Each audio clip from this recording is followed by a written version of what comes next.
Coalición Colombiana por el derecho a la educación. Buenos días para todos y todas las que nos acompañan hoy. Digamos que en nuestra presentación del día de hoy, voy a compartir pantalla. Sí, Digamos que en la señora. presentación de hoy quisimos hacer, digamos, un poco más extensa o modificar un poquito el tema. Sin embargo, al final vamos a encontrar una propuesta. Y para el desarrollo de esta presentación quisimos proponer la siguiente pregunta, y es cómo convertir la EPJA en un texto que reconozca la obligación por las autoridades competentes. Digamos que vamos a analizar a lo largo de la presentación, pues, cuál es la problemática, cuál es la situación. Vamos a retomar de pronto algunas cifras que ya habían sido expuestas por el profesor Camilo. Para generar todo el contexto, vamos a hablar sobre el reconocimiento primero el desconocimiento de la EPJA como fundamental, para finalmente decir que la EPJA es derecho fundamental, y terminaríamos con una propuesta y con el costo fiscal de la propuesta. Esta presentación, pues como ya lo anunciaba la profesora Pilar, va a ser realizada pues por mí, que soy economista, especialista en planeación y gestión del desarrollo territorial, y pues actualmente candidata a un máster en gobierno y gestión en América Latina de la Pompeu Fabra. Pues yo le doy el uso de la palabra a mi compañero Carlos para que él se presente y iniciaríamos. Bueno, muchas gracias. Un cordial saludo a todos los integrantes de este maravilloso grupo de estudio de temas trascendentales para la educación del país. Por supuesto, agradecer este espacio en el que nosotros podemos vislumbrar con claridad que existen unas obligaciones y la asunción de unas responsabilidades por parte del Estado que no han sido asumidas en el marco de la progresividad que ustedes ya conocen, pero que en este caso vamos a dar los argumentos pertinentes y bueno, esperamos ser lo suficientemente claros para determinar que debe haber una propuesta de reforma desde el legislativo para llevar a cabo la obligatoriedad y que se dejen de presentar tantos eventos como ha logrado suscitar la Corte Constitucional relacionadas prácticamente con el deslinde, el desconocimiento, el desacatamiento del bloque de constitucionalidad y, por supuesto, llevar a cabo una presentación que permita tener a todos los participantes de este grupo los argumentos necesarios para coadyuvar en esa iniciativa y creer que es posible, creernos pues que podría llegar a darse. Como lo comentaba, como lo dice la presentación, pues yo soy abogado, especialista en Derecho Constitucional y Administrativo, y como lo comentaba la profe Vicky, yo soy asesor legislativo de FECODE y con experiencia en asesoría legislativa en el Congreso de la República. Listo. Como les comentaba, entonces, para el día de hoy propusimos el siguiente temario, y es un gran punto que lo denominamos reconocimiento de la existencia de una problemática. Ahí vamos a hablar de la EPJA en cifras, la decisión de no recibir estudiantes en la EPJA y el desconocimiento de la EPJA como fundamental. Pasamos a un segundo bloque que lo denominamos enfoque de derechos de la EPJA. Vamos a hablar de las 4A del derecho, marco normativo aproximado al principio de progresividad y la EPJA como derecho fundamental. Para seguir con la propuesta de la reforma y el costo fiscal, y finalizaríamos con el costo fiscal de la propuesta. En consecuencia, hay un reconocimiento de la existencia de una problemática. La propia Corte Constitucional ha reconocido esta problemática en sentencia T-108 de 2001 así: es innegable que el sistema educativo nacional sigue presentando deficiencias, especialmente en cuanto a su cobertura, pues se ha registrado que en un porcentaje de la población por diferentes motivos no ingresan al sistema educativo en edad escolar, razón por la que llegan a la edad adulta sin haber adquirido conocimientos que se imparten en la escuela. Ello demuestra, entre otros, los índices de analfabetismo que registra el país. Por disposición del artículo 68 de la Constitución, el Estado está en obligado a erradicar. Este tipo de insuficiencias en la educación básica y media vocacional, como lo ha planteado el propio Ministerio de Educación, se puede disminuir mediante los programas compensatorios en educación para adultos. La EBJAN cifras.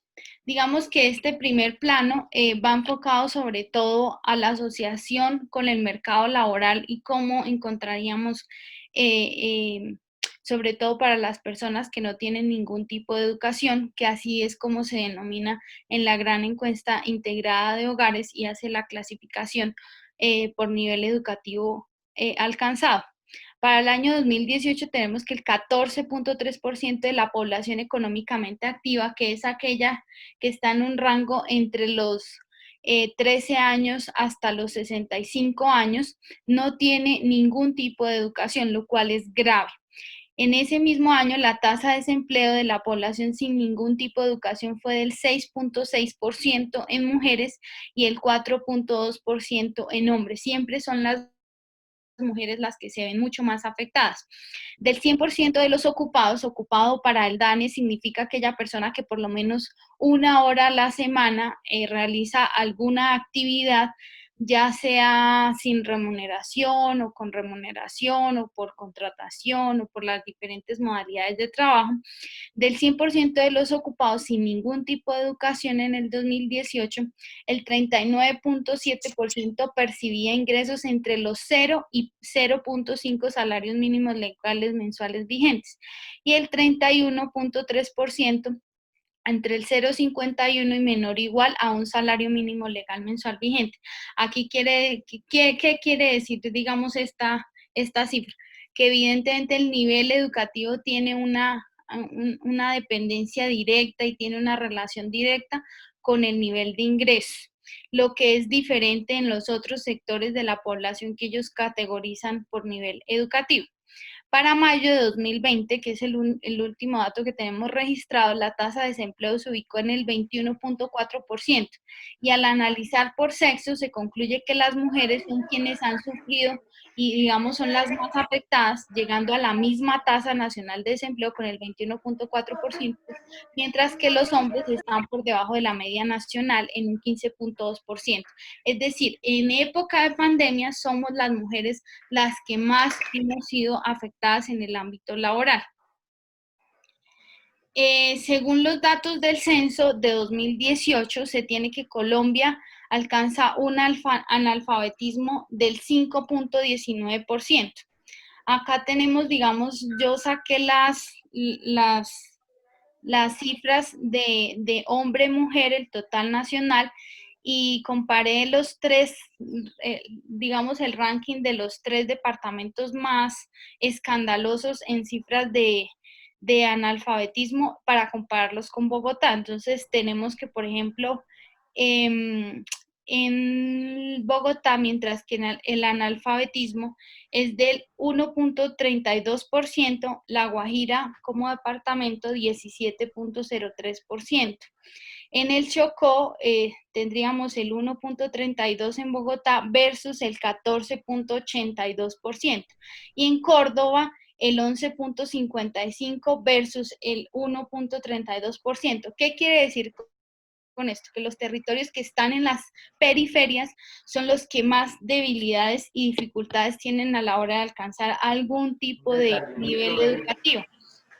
Y digamos que las periferias en estos, principalmente en estos departamentos que seleccionamos, podrían ser vistos muy ricos desde el punto de vista de la economía y competitivos, pero pues se han ido asociando a otros factores como la corrupción y pues otro tipo de escándalos que han hecho que no puedan ser capaces hoy de demostrar esos indicadores,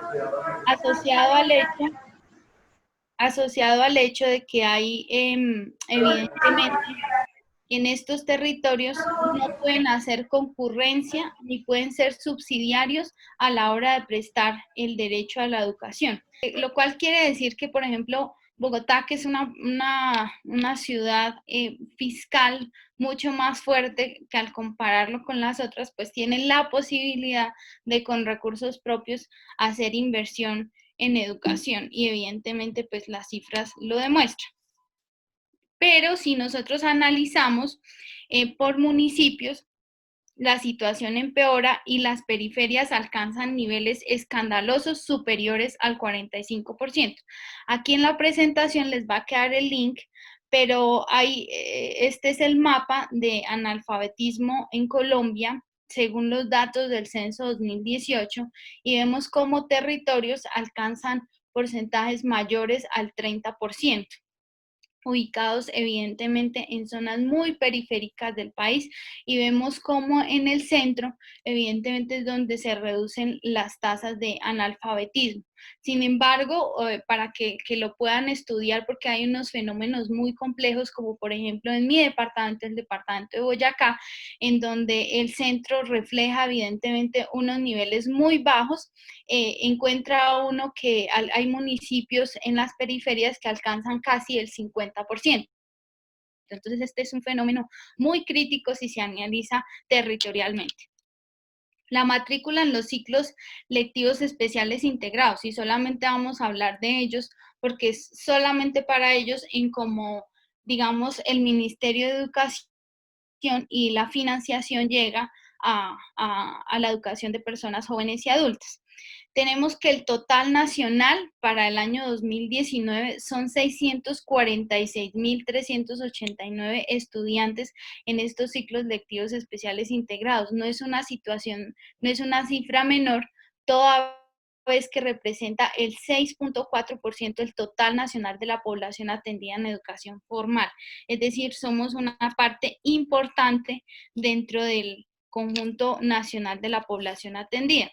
Aquí es importante mencionar en esta caracterización de la población, muy importante porque nosotros estamos atravesando por una etapa de posconflicto, quieran algunos aceptarlo o no, pero así es, y tenemos que hacer frente, por ejemplo, en el enfoque de derechos a los grupos étnicos, a las personas en situación frente al conflicto armado, es decir, de víctimas o de personas que han sido reconocidas como desplazados, bueno, sus diferentes características, aquellas personas que tienen limitaciones físicas o que tienen capacidades excepcionales. Y acá nos estamos dando cuenta que para ellos, que es una gran población y para ellos debe haber una educación no solamente con todas las garantías, sino también súper particulares a su identidad y a su, digamos, situación.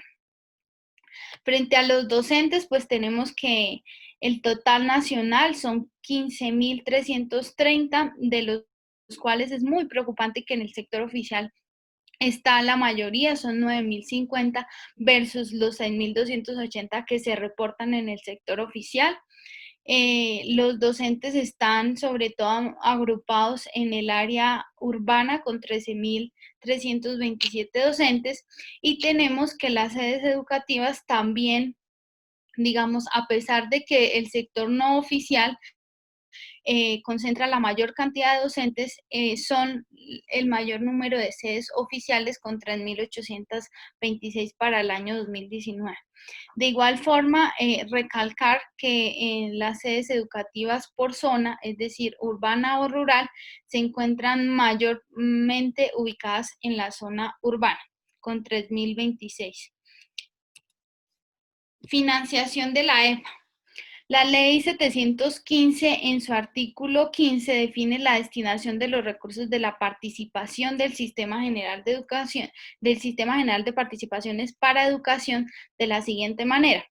1, para el pago de personal docente administrativo, el pago de nómina y los demás pagos inherentes a la contribución de sus prestaciones sociales.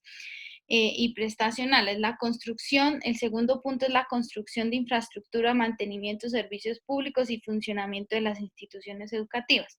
Provisión de la canasta educativa, que si ahí entraríamos a definir la canasta educativa, pues es un conjunto de cosas que no están mencionadas ahí, pero que forman parte de la canasta educativa, y todas aquellas que se utilicen para la calidad educativa y también para la evaluación educativa.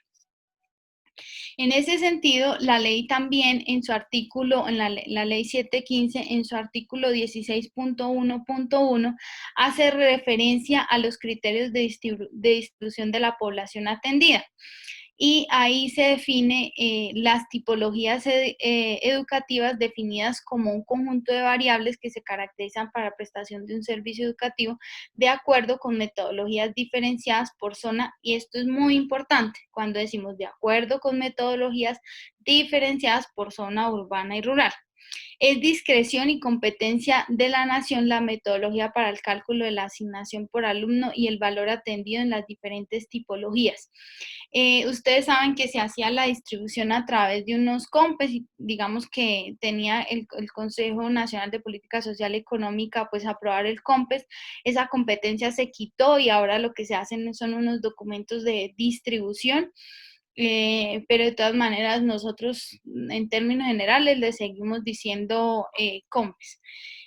Según el documento de distribución, para el año 2020, estas son las tipologías actuales. Tenemos preescolar, que cobija jardín y transición, primaria, secundaria, media, y tenemos para la educación de personas jóvenes y adultas ciclo 2 de adultos y ciclo del 3 al 6 de adultos.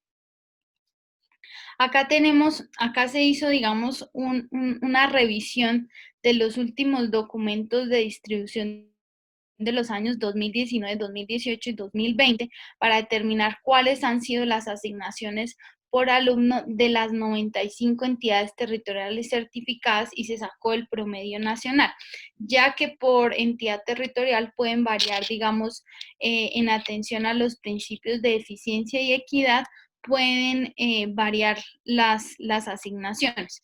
Pero tenemos básicamente que para estos años, si nosotros lo comparamos con el ciclo de adultos, aquí hay un salto entre el año 2018 y lo que viene a ser el 2019 y el 2020. ¿Por qué?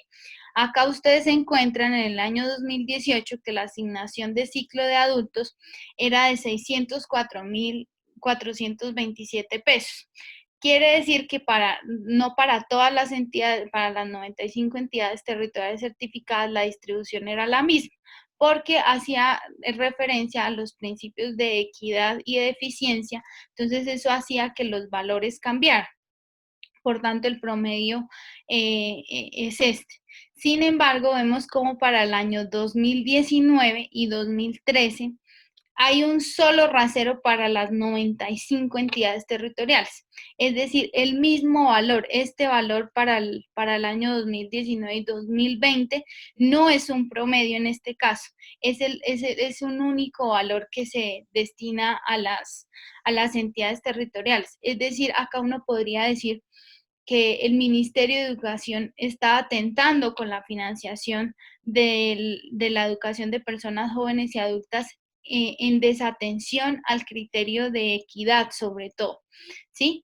Porque nos dice que en donde el criterio de equidad hace referencia a que cuando yo ya tenga cubierto un rango de cobertura en determinado nivel de educación, yo puedo empezar a girar recursos para empezar a atender a las personas que no están siendo atendidas por el sector oficial, es decir, ampliación de cobertura. Sin embargo, acá vemos cómo no existe esa posibilidad para la educación de personas jóvenes y adultas, ya que se deslindó un solo rasero para la financiación. De igual forma, se ve cómo no existe una discriminación entre el ciclo 2 de adultos y el ciclo 3, del 3 al 6 de adultos en términos de financiación. Se entendería que siguiendo la lógica de la financiación para transición primaria y secundaria, nosotros vemos como los mayores recursos son asignados a transición. En ese sentido, nosotros siguiendo esa misma lógica, deberíamos entender que la financiación de las personas jóvenes y adultas en el ciclo 2 debería ser un poco mayor, o por lo menos debería existir una diferenciación para atender las necesidades de cada uno de estos ciclos. Sin embargo, no se hace. Pero otra de las cosas más graves que se nota, digamos, en este cuadro, es que la financiación de la educación de personas jóvenes y adultas se congeló a partir del año 2019. No, ni siquiera incrementó lo que incrementa la inflación, o sea, en términos reales no creció. Es decir, con la misma plata del año 2019 esperan que se atiendan las necesidades del año 2020 con los precios de 2020. Es decir, nosotros tenemos congelada la asignación por alumno para la educación de personas jóvenes y adultas, lo cual es una denuncia muy importante. Hoy existe un reconocimiento de la desfinanciación de la educación en los niveles preescolar, básica y media. Sin embargo, la brecha se agranda al estudiar la pírrica asignación de la educación para las personas jóvenes y adultas. En consecuencia, las entidades territoriales para la financiación de la EPA deben hacer mayores esfuerzos. Si hoy las entidades territoriales certificadas se quejan porque no tienen los recursos suficientes para asumir, por ejemplo, costos como el transporte escolar, como el programa de alimentación escolar y otras necesidades que se les obliga por ley a hacer concurrencia de recursos, pues mucho menos vamos a tener recursos suficientes para atender la financiación de la EPA. Ahí están las cifras en urbano, en rural. Digamos que en rural siempre se hace una mayor distribución, pero yo creo que sería en aras de conseguir información, sería muy importante, ya que en estos documentos de distribución ya no nos dicen cuál es la metodología que aplican, ni por qué se asigna determinado valor o no, o por qué los valores no están creciendo. Deberíamos hacer la pregunta de cuál es la metodología que ha utilizado el gobierno nacional para definir la asignación por alumno para la educación de personas jóvenes y adultas y poder entender por qué existe, digamos, esta gran diferencia frente a la financiación de la transición a la media. Es evidente la desfinanciación de la EPA si analizamos eso, y la brecha es notable y la tenemos acá. Si comparamos nosotros el promedio nacional de la asignación por alumno desde la transición a la media y la comparamos con los CLEI, tenemos una brecha de 1.792.000 pesos. Y si la comparamos en lo rural, tenemos una brecha que alcanza los 2.300.000, o sea, es real. Y finalmente aquí para concluir es que esto va a llevar a una privatización progresiva de la educación. Si continuamos con esta pírrica financiación, esto llevará a una progresiva privatización basado en el principio de eficiencia por términos de costos, porque evidentemente las entidades territoriales no podrán hacer frente a atender esta educación sin los recursos suficientes del orden central. Entonces acá hay un problema grave de recursos, pero digamos que están las cifras para demostrarlo. Ya pasamos al tema de la decisión de no recibir estudiantes en EPA en tensión con las edades. Bueno, digamos que aquí nosotros, vista la problemática que hay con las cifras en la educación para personas jóvenes y adultas, pues vamos a ver las tensiones que hay y las preocupaciones, la problemática que se encuentra relativo con la prestación del servicio público educativo. En ese orden de ideas, digamos que vamos a hablar de varias problemáticas. Primero, tenemos entonces la decisión de no recibir estudiantes en la educación para personas jóvenes y adultas por parte de las entidades para entonces desarrollar esa problemática. Vamos a ver la función social de la educación y el derecho fundamental a la educación derivado de los propósitos de esta educación establecido en el artículo que está en la presentación, que hace parte del decreto 1075 de 2015. ¿Qué es lo importante saber acá? Lo importante saber es que la mayoría de las sentencias de tutela que se encuentran en sede de revisión por parte de la Corte Constitucional se han emitido con base a esta problemática. ¿A qué nos referimos? El patrón es recurrente, la problemática existe. Como conclusión anticipada, vamos a decir que lo que se pretende con esta conferencia es buscar una solución a la repetición de esta problemática. Entonces, digamos que el literal A del artículo de propósitos habla de la función social de la educación. El literal A de ese artículo que ustedes ven en sus pantallas es promover el desarrollo ambiental, social y comunitario, fortaleciendo el ejercicio de una ciudadanía moderna, democrática y tolerante, de la justicia, la equidad de género, los derechos humanos y el respeto a las características y necesidades de las poblaciones especiales. No es otra cosa que la función social descrita en el artículo 67 constitucional, llevada a la educación para personas jóvenes y adultos. Y del literal B en adelante, pues nosotros empezamos a hablar de la fundamentalidad. De la fundamentalidad es el derecho fundamental a la educación para todas las personas, pero más adelante lo vamos a ver con más detenimiento. Entonces, contribuir mediante alternativas flexibles y pertinentes a la formación científica y tecnológica que fortalezca el desarrollo de conocimientos, destrezas y habilidades relacionadas con las necesidades del mundo laboral y la producción de bienes y servicios, es la fundamentalidad de la educación para estas personas. Pero aquí quiero detenerme y quiero que se devuelvan a la primera diapositiva que la doctora Diana les mostró, y es que es lo siguiente. Mire, el Estado y la fundamentación de la existencia de la educación para jóvenes y adultos y la obligación de proveerla por el Estado es el reconocimiento de la asunción de una responsabilidad por el propio Estado de no haber brindado educación en las edades escolares que están en el artículo 67. Es decir, esa asunción de responsabilidad y de obligatoriedad pues está dada porque el Estado debió proveer las condiciones necesarias para la educación en ese momento.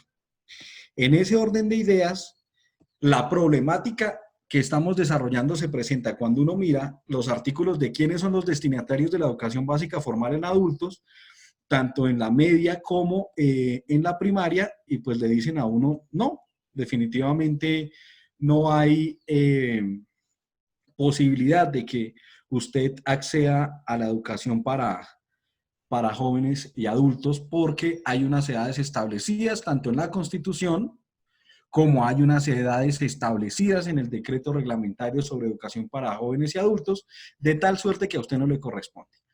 Pues no, resulta que la Corte Constitucional, equiparando la fundamentalidad del derecho a la educación para todas las personas con las de las personas que están en esas edades escolares, pues nos ha dicho que hay unas excepciones. Y esas excepciones, esas excepciones, pues están dadas en los siguientes motivos. Primero, cuando el niño o niña o adolescente trabaja y que ese trabajo sea determinante para el sustento económico de la familia. El Estado asume una responsabilidad y nos dice, mire, definitivamente hay que brindarle educación a esta persona porque fue nuestra culpa, es responsabilidad del Estado que este ciudadano esté trabajando, que este, bueno, niño, niña, adolescente no adquirió la calidad de ciudadano, pero lo va a hacer y si está en educación para jóvenes y adultos, así se equipara, pues lamentablemente tenemos lamentablemente no pudimos protegerlo en su momento, en la edad escolar, tenemos que hacerlo ahora.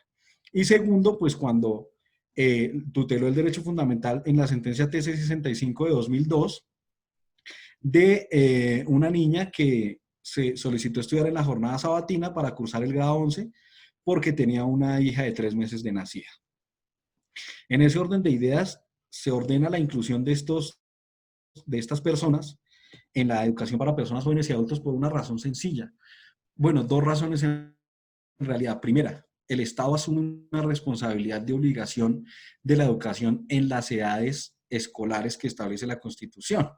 Pero segunda y más importante, que vamos a desarrollar más adelante, es fundamental el derecho a la educación y cumple una función social. Pero el derecho a la educación es absolutamente claro que es fundante de otros derechos. No nos vamos a detener en ese marco normativo porque, según me han comentado, esa exposición fue hecha. Otra de las problemáticas ya relacionada para, por supuesto, las personas que sí están en la edad, que sí cumplen con el requisito de la edad establecida en el decreto 1075, que ustedes ya conocen, pues es lo que está pasando en Medellín. Un desconocimiento de la educación para jóvenes y adultos como fundamental. O la simple excusa de las edades de la Constitución del 91. Yo, como entidad territorial, dispongo de los recursos para lo que estoy obligada. ¿Qué es? ¿Para cuál estoy obligada? Para los 5 y los 15 años del artículo 67.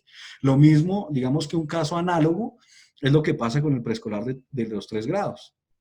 De tal suerte que viendo estas tres problemáticas, primera la de la cifra, segundo la de el desconocimiento del acceso a personas en la educación para personas jóvenes y adultos, y tercero, el desconocimiento de las autoridades públicas obligadas a hacerlo de la educación para personas jóvenes y adultas como fundamental, pues nos toca a nosotros hacer ese reclamo argumentándonos en ese orden de ideas con el marco normativo entronizado o sintonizado o conectado al principio de la progresividad.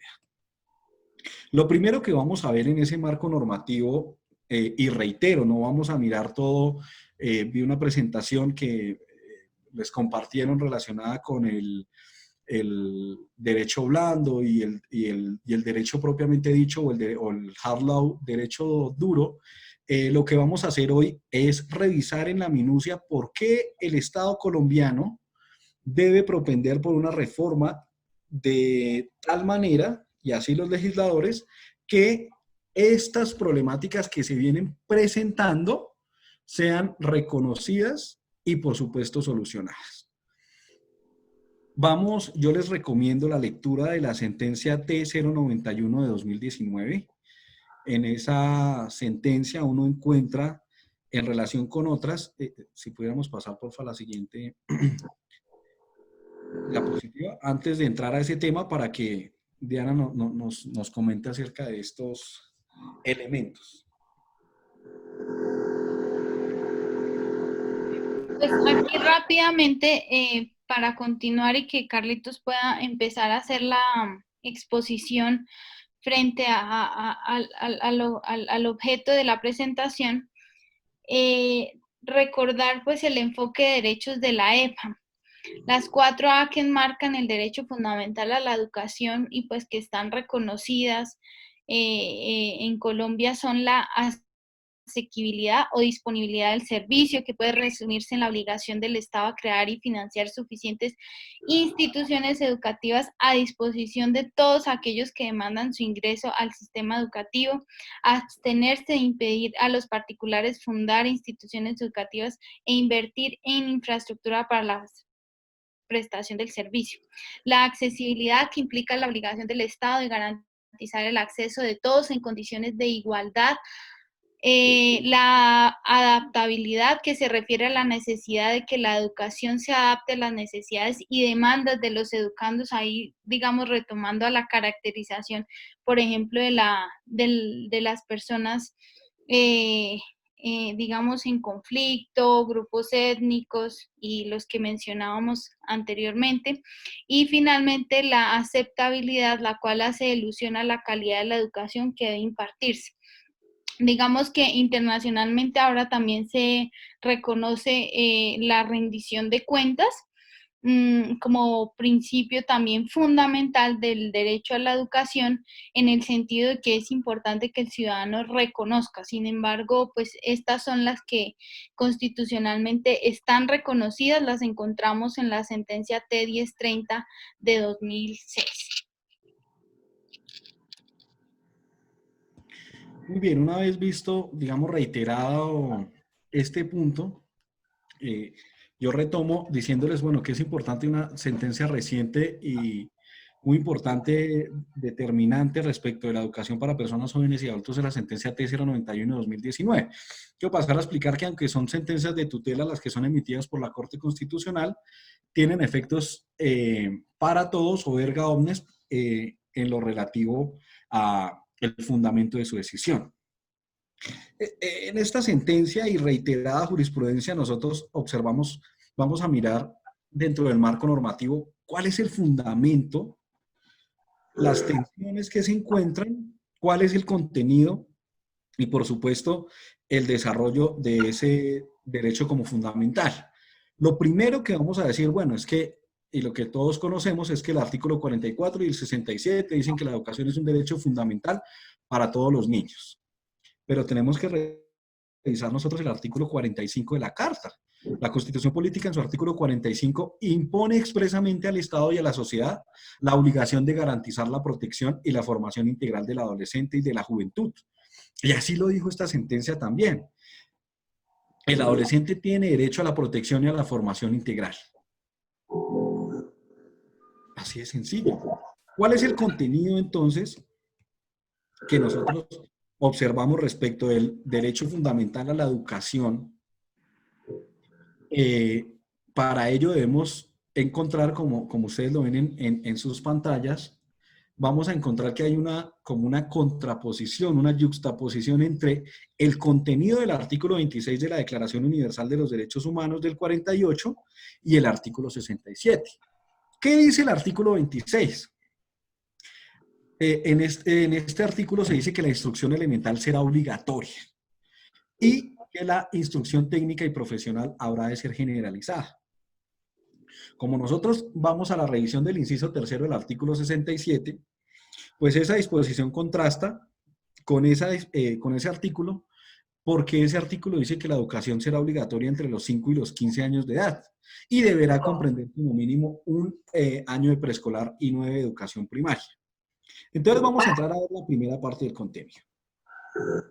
El derecho fundamental de la educación lo es obligatorio para todos los niños de conformidad con el artículo 44 de la Constitución. Y tal reconocimiento se complementa con el artículo 67. Sin embargo, esa obligación, en todo caso, no excluye la educación media o la educación para jóvenes y adultos como uno de los componentes del derecho fundamental. ¿Qué queremos decir con eso? Con eso queremos decir, y yo lo reitero hasta el cansancio, que como había una asunción de responsabilidad del Estado en edad escolar y como hay un bloque de constitucionalidad existente en el artículo 26 de la Declaración Universal de Derechos Humanos, el Estado está en la obligación de permitir el acceso y garantía de la educación de mayores de edad. ¿Pero cómo?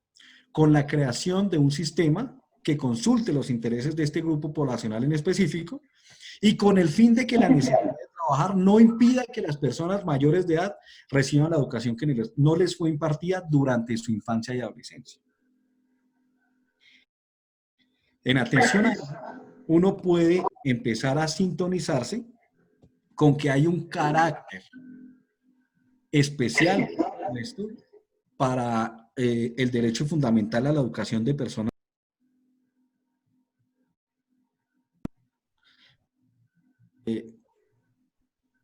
Gracias, es que se está silenciando el micrófono.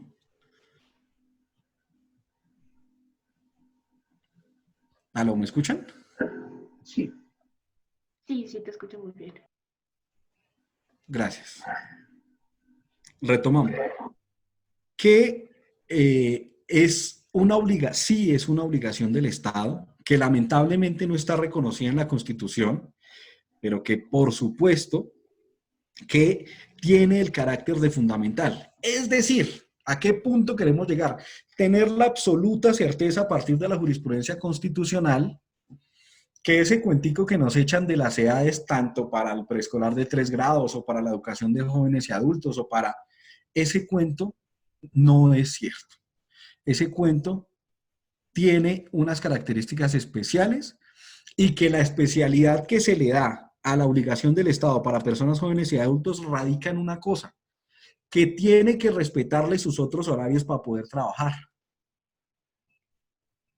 que tiene que respetar las características por las cuales accede a esa educación por una razón, porque el Estado debió asumir la obligación de impartir educación en los edades de escolaridad que están en ese artículo 67.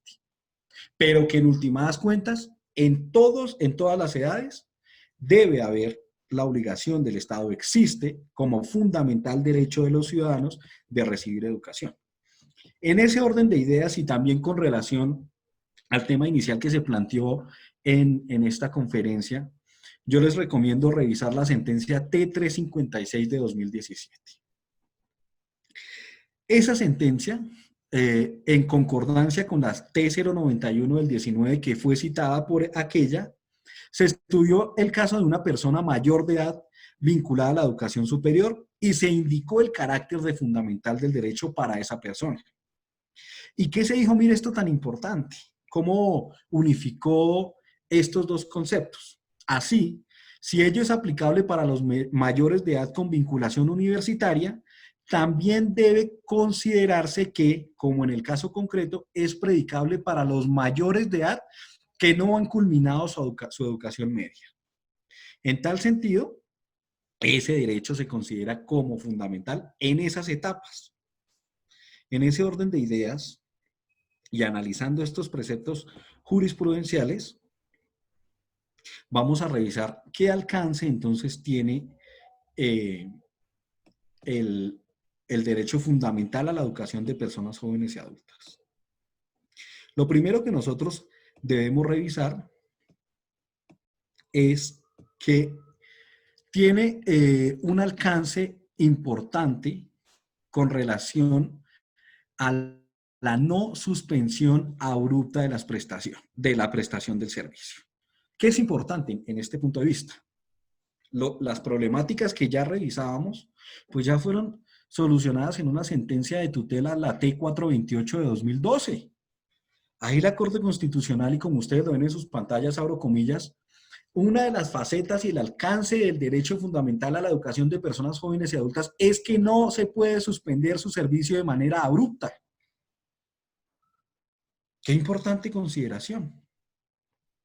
Y la segunda es que debe darse una posibilidad de progresividad para la implementación de esta educación. Es decir, para la erradicación de todas esas cifras de analfabetismo de que habla el artículo 68 constitucional, para la disposición de recursos, de los recursos faltantes y de esas brechas que comentaba Diana, y para que las entidades territoriales dejen de negarse a la prestación del servicio, por supuesto que tenemos que hacer un llamado a la progresividad.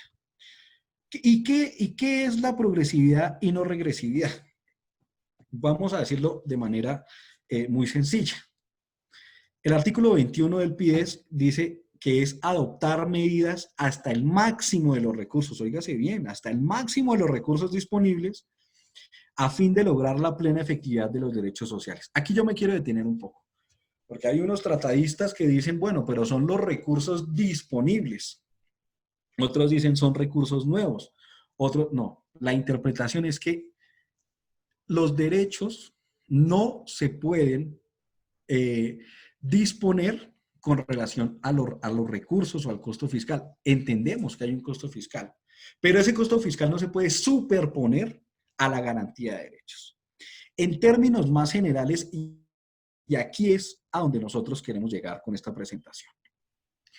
El principio de progresividad también tiene unos alcances, unos objetivos, unos elementos importantes que ustedes ya conocen, que es implementar progresivamente la adopción de derechos. Pero hoy queremos hablarle es del principio de progresividad adoptado o que debe adoptar como mandato el legislador.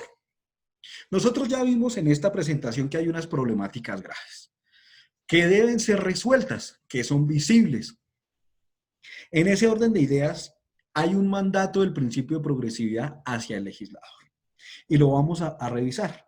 La Corte Constitucional le dijo que al legislador que para entenderse la progresividad, el principio de progresividad no es otra cosa que, abro comillas, erradicar las injusticias presentes. Y segundo, le dijo que se trata de corregir las visibles desigualdades sociales y estimular un mejoramiento progresivo de las condiciones materiales de existencia de los sectores más deprimidos.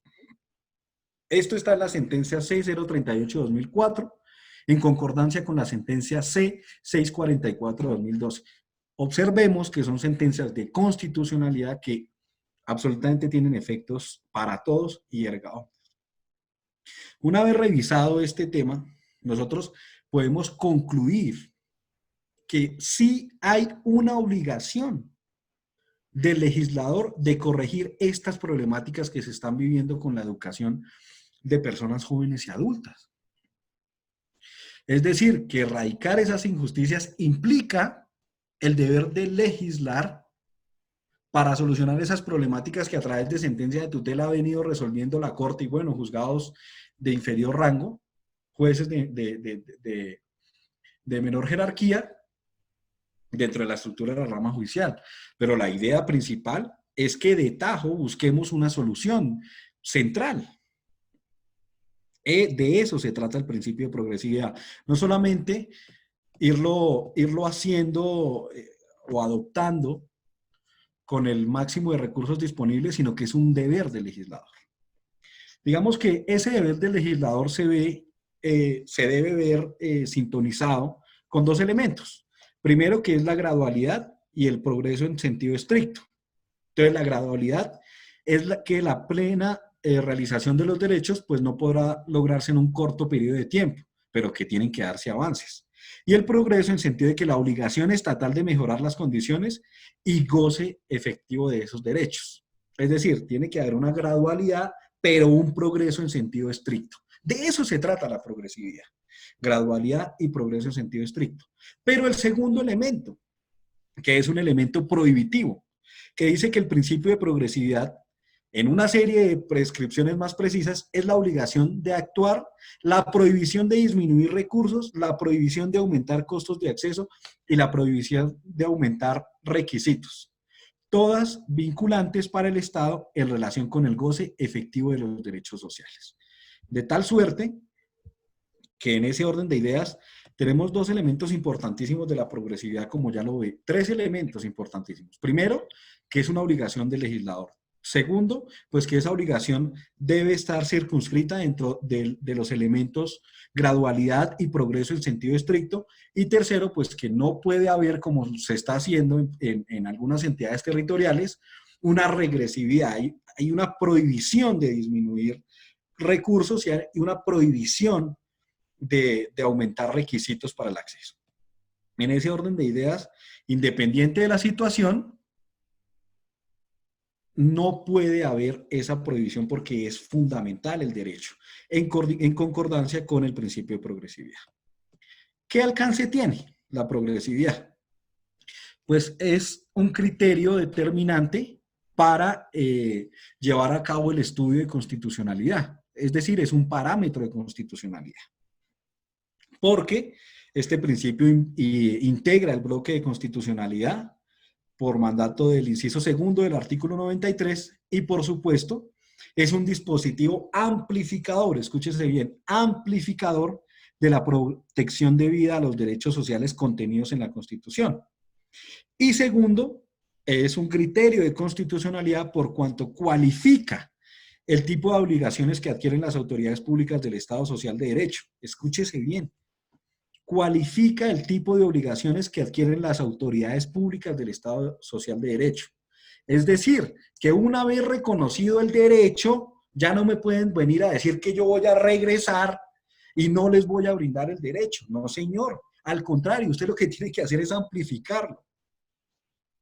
En ese orden de ideas, el segundo alcance que tiene, pues es que es un límite al ejercicio de las competencias del legislador. Por eso es que nosotros, digamos que en el trabajo, en la rama legislativa, hemos propendido por hacerle entender a algunos integrantes del Congreso con curul, pues que básicamente el límite que existe es el principio de progresividad y no regresividad. Es decir, todo retroceso frente a nivel de protección alcanzado es constitucionalmente problemático y debe presumirse, escúchese bien como dice la Corte Constitucional, debe presumirse como inconstitucional.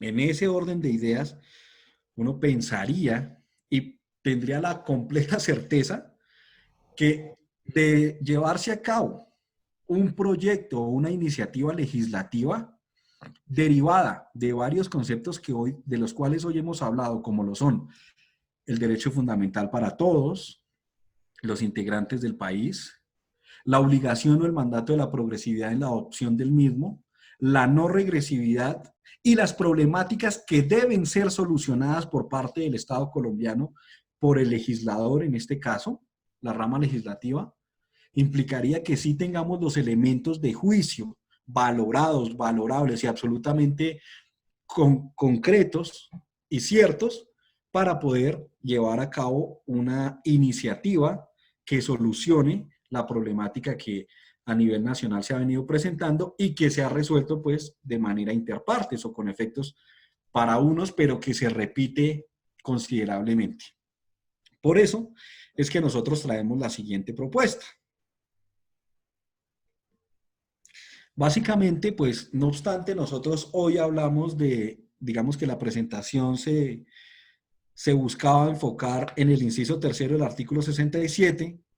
Haciendo una revisión de las demás normas constitucionales, encontramos que se podría pensar en presentar un proyecto de acto legislativo que modifique el artículo 45, el inciso tercero del artículo 67 y el inciso sexto del artículo 68. Las modificaciones de los artículos que ustedes encuentran en la propuesta, por supuesto que están absolutamente sintonizadas con la jurisprudencia que nosotros hoy analizamos y pues que buscarían el reconocimiento constitucional para que dejen de presentarse pretextos, que son excusas sin fundamento para presentarse pretextos en cuanto a la obligación de respetar ese derecho como fundamental. Primero, pues en el artículo 45 sería incluir la palabra adulto y la palabra educación en el inciso primero, y quedaría así: el adolescente y el adulto tienen derecho a la protección, la educación y la formación integral. El inciso tercero del artículo 67 sería eliminar las edades. Eliminar las edades. Sino simplemente dejar la educación como obligatoria con fundamento en los principios de progresividad y no regresividad de los derechos. ¿Qué implica esto? No implica que nos vamos a devolver, porque ya conocimos que toda regresión por parte de las autoridades públicas se presume como inconstitucional. De tal suerte que si dejamos la educación como una obligación para todos, deslindaríamos esa serie de problemáticas que se han venido presentando. Y finalmente, en el artículo 68, en el inciso sexto, establecer que no son obligaciones absolutamente especiales, como lo menciona, sino establecer que son obligaciones esenciales del Estado. Es decir, que no hay manera de que no va a haber manera de oponerse a la obligación de brindar educación para todos durante toda su vida.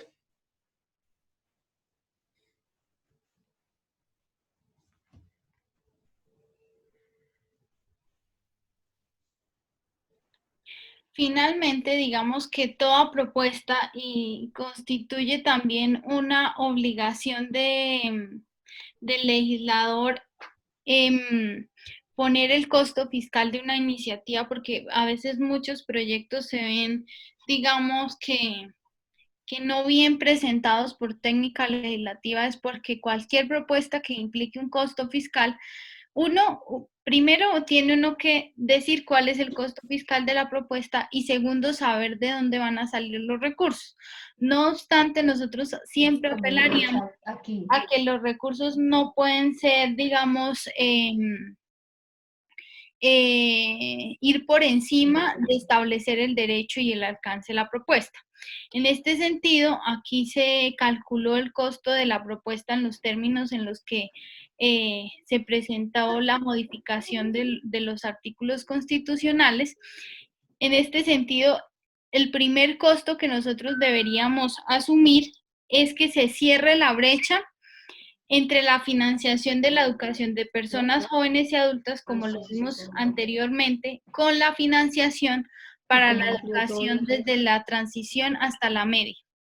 En este sentido, si tuviéramos en cuenta la matrícula actual, estaríamos hablando de más o menos de 932.000 millones de pesos para la zona urbana, 290.000 millones de pesos para la zona urbana y el total nacional es un poco más de 1.200.000 millones de pesos.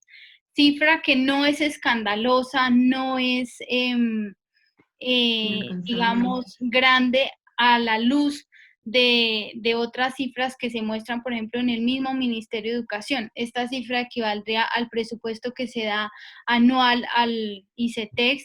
Esta cifra es igual a la cifra que el Gobierno Nacional destina por presupuesto de inversión para el programa de alimentación escolar PAE.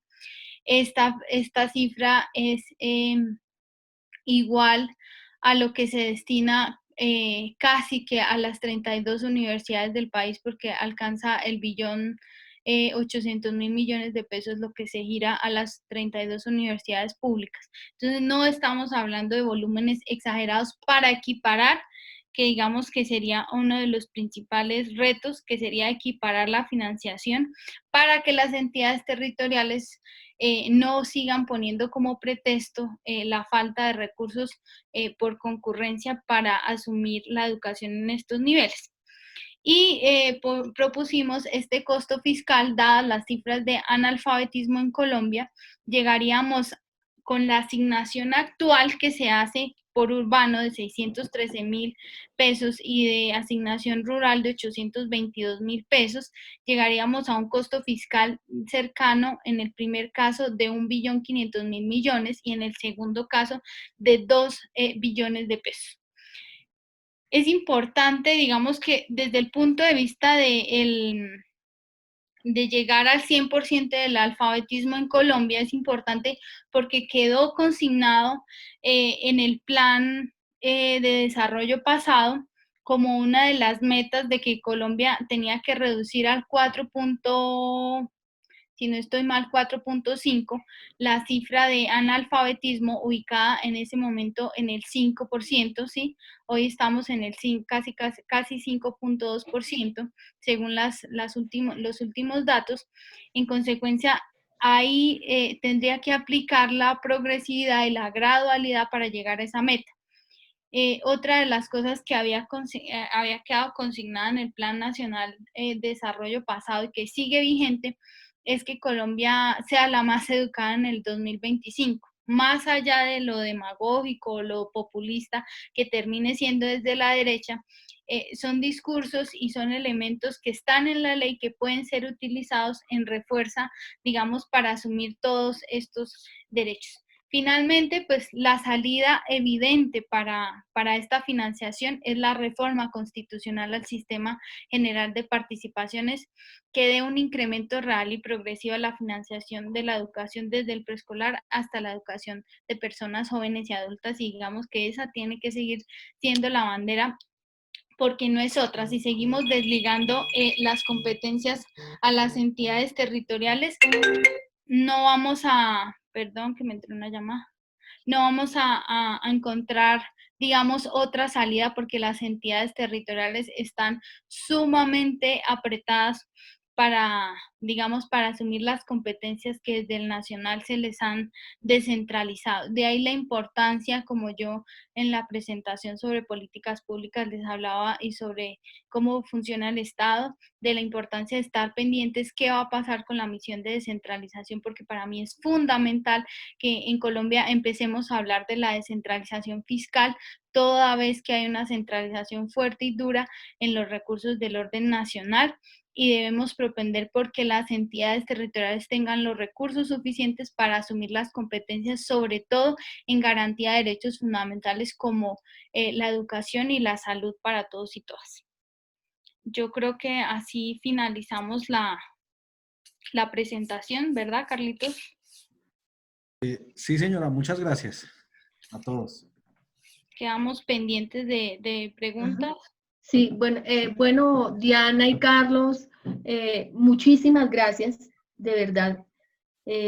Para nosotros es muy importante definitivamente en este proceso que traemos seguir fortaleciendo precisamente esa necesidad, esa argumentación de la que plantea Carlos, muy importante, y creo que en el día de hoy nos queda muy claro que pues hay que seguir dando la pelea.